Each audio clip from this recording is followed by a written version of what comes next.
सुभाष चंद्र बोस भारत के स्वतंत्रता संग्राम के अग्रणी तथा सबसे बड़े नेता थे।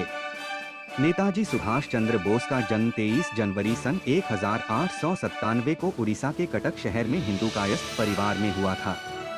उनके पिता का नाम जानकीनाथ बोस और मां का नाम प्रभावती था। जानकीनाथ बोस कटक शहर के मशहूर वकील थे। कटक के प्रोटेस्टेंट स्कूल से प्राइमरी शिक्षा पूर्ण कर 1909 में उन्होंने रेवेंशा कॉलेजिएट स्कूल में दाखिला लिया। कॉलेज से प्रिंसिपल बेनीमाधव दास के व्यक्तित्व का सुभाष के मन पर अच्छा प्रभाव पड़ा। मात्र 15 वर्ष की आयु में सुभाष ने विवेकानंद साहित्य का पूर्ण अध्ययन कर लिया था।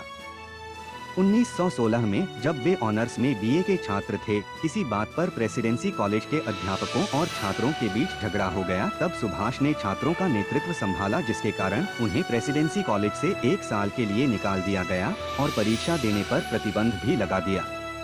1919 में बीए की परीक्षा प्रथम श्रेणी में उत्तीर्ण की और कोलकाता विश्वविद्यालय में उनका दूसरा स्थान था।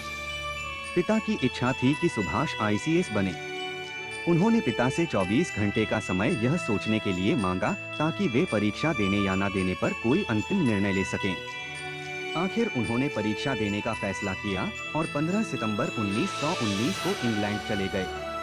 उन्होंने 1920 में वरीयता सूची में चौथा स्थान प्राप्त करते हुए परीक्षा पास कर ली।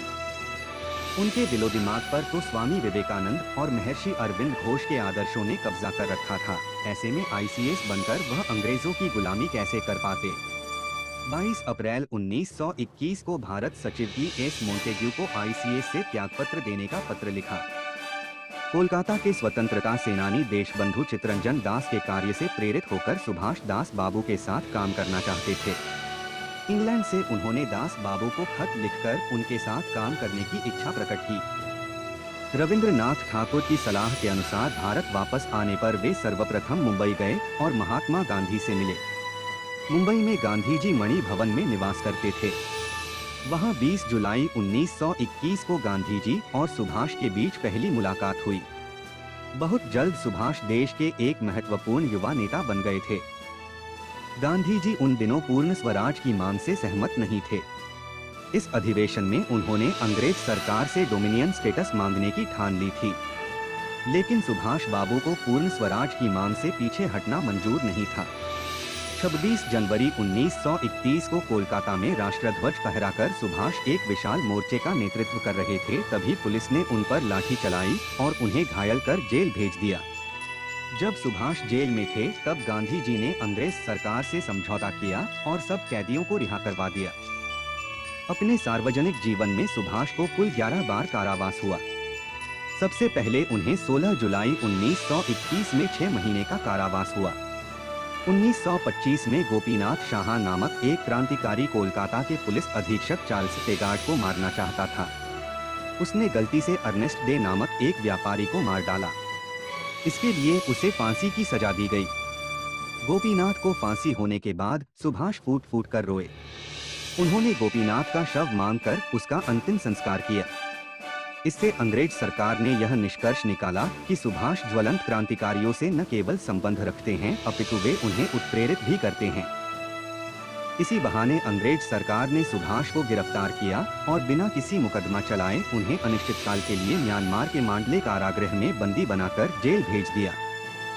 1938 में गांधी जी ने कांग्रेस अध्यक्ष पद के लिए सुभाष को चुना तो था, मगर उन्हें सुभाष की कार्यपद्धति पसंद नहीं आई। सुभाष चाहते थे कि इंग्लैंड के इस कठिनाई का लाभ उठाकर भारत का स्वतंत्रता संग्राम अधिक तीव्र किया जाए। उन्होंने अपने अध्यक्ष के काल में इस और कदम उठाना भी शुरू कर दिया था, परंतु गांधी जी इससे सहमत नहीं थे। 1940 में जब नया कांग्रेस अध्यक्ष पद चुनने का समय आया, तब सुभाष चाहते थे कि कोई ऐसा व्यक्ति अध्यक्ष बनाया जाए जो इस मामले में किसी दबाव के आगे बिल्कुल ना झुके। ऐसा किसी दूसरे व्यक्ति के सामने न आने पर सुभाष ने स्वयं कांग्रेस अध्यक्ष बने रहना चाहा, लेकिन गांधी उन्हें अध्यक्ष पद से हटाना चाहते थे। गांधी ने अध्यक्ष पद के लिए पट्टाभी सीतारमैया को चुना। सब समझते थे कि जब महात्मा गांधी ने पट्टाभी सीतारमैया का साथ दिया है, तब वह चुनाव आसानी से जीत जाएंगे। लेकिन वास्तव में सुभाष को चुनाव में 1580 मत और सीतारमैया को 1377 मत मिले। गांधी जी के विरोध के बावजूद सुभाष बाबू 203 मतों से चुनाव जीत गए। मगर चुनाव के नतीजे के साथ बात खत्म नहीं हुई। गांधी जी ने पट्टाभी सीतारमैया की हार को अपनी हार बताकर अपने साथियों से यह कह दिया कि अगर वह सुभाष के तरीकों से सहमत नहीं है तो वह कांग्रेस से हट सकते हैं। 29 अप्रैल 1939 को सुभाष ने कांग्रेस अध्यक्ष पद से इस्तीफा दे दिया।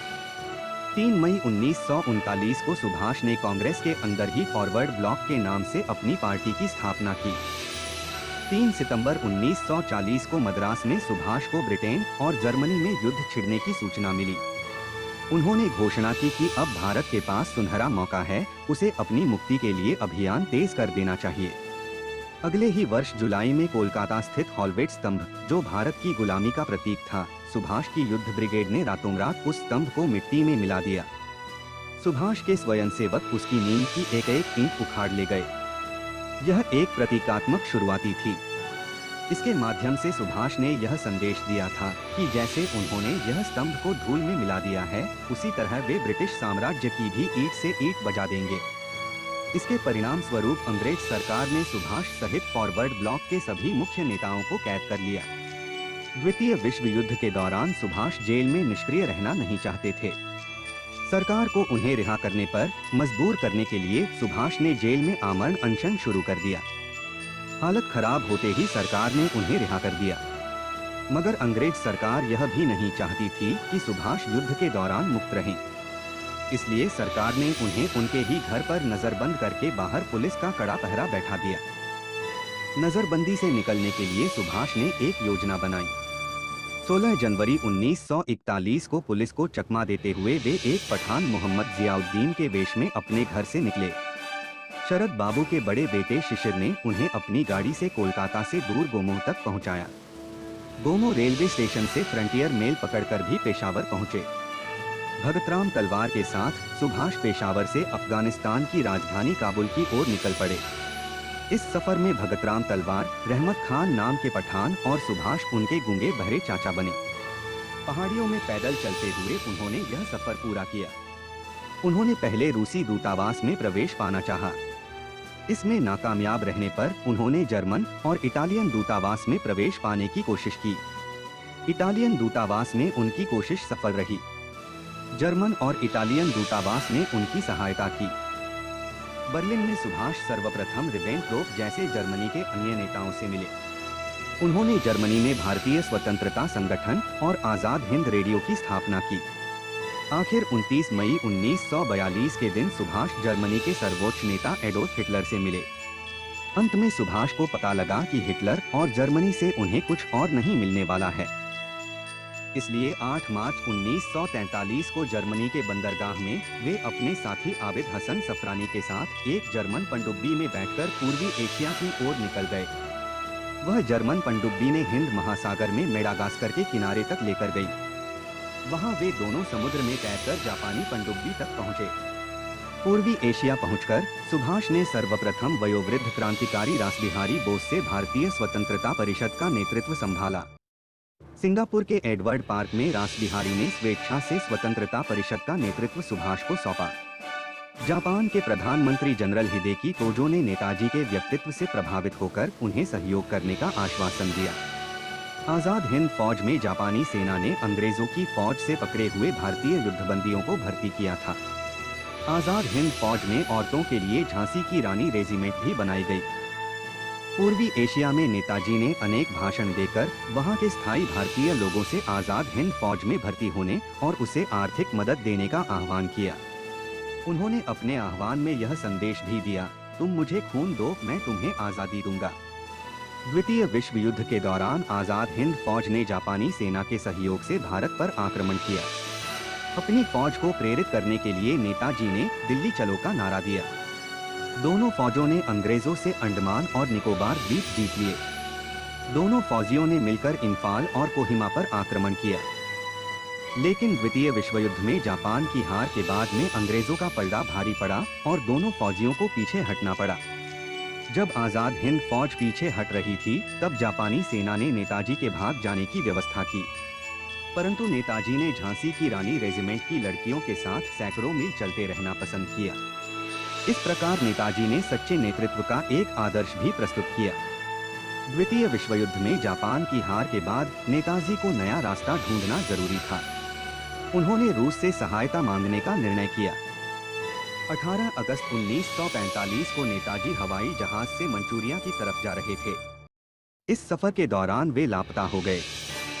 नवंबर 1945 में दिल्ली के लाल किले में आजाद हिंद फौज पर चलाए गए मुकदमे ने नेताजी के यश में वर्णनातीत वृद्धि की और वे लोकप्रियता के शिखर पर जा पहुंचे। आजाद हिंद फौज के माध्यम से भारत को अंग्रेजों के चंगुल से आजाद कराने का नेताजी का प्रयास प्रत्यक्ष रूप में सफल नहीं हो सका, किंतु उनका दूरगामी परिणाम हुआ। सन 1946 का नौसेना विद्रोह इसका उदाहरण है। नौसेना विद्रोह के बाद ही ब्रिटेन को विश्वास हो गया कि अब भारतीय सेना के बल पर भारत में शासन नहीं किया जा सकता है और भारत को स्वतंत्र करने के अलावा उनके पास कोई दूसरा विकल्प नहीं बचा। 2021 में भारत सरकार ने नेताजी सुभाष चंद्र बोस की जयंती मनाने के लिए 23 जनवरी को पराक्रम दिवस के रूप में घोषित किया।